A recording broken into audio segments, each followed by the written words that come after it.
एकादशी करते थे, जागरण एकादशी करें रणछोड़ जू के। द्वारिका आकर के रणछोड़ राय जी के सामने एकादशी करते थे। एकादशी में जागरण का विशेष महात्म्य है।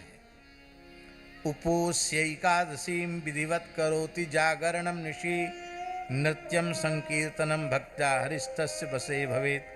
भगवान व्यास पुराणों में लिख रहे हैं, जो विधिवत एकादशी व्रत करके रात्रि जागरण करता है और भगवान के सामने जागरण के समय संकीर्तन करते हुए नृत्य करता है, भगवान उसके बस में हो जाते हैं।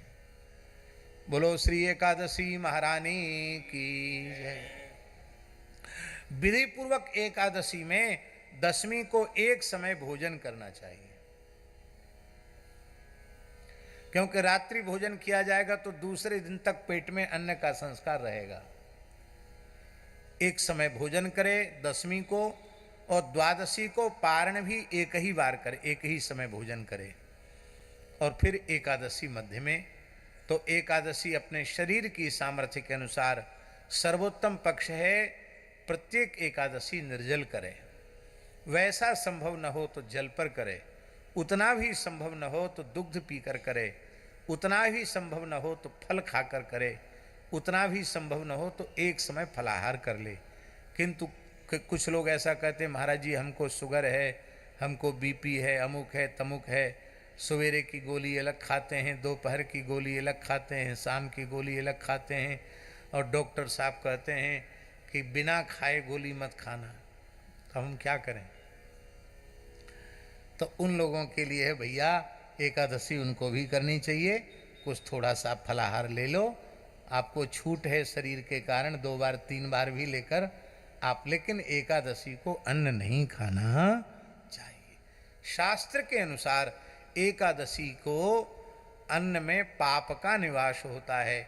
जो अन्न का भक्षण करते हैं वो पाप का ही भक्षण करते हैं। इसलिए एकादशी की बड़ी भारी महिमा है।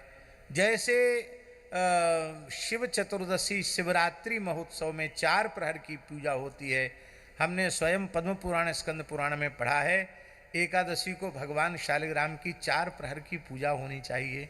कितना बढ़िया विधान है। 4 प्रहर पूजा करो तो अपने आप ही जागरण हो गया।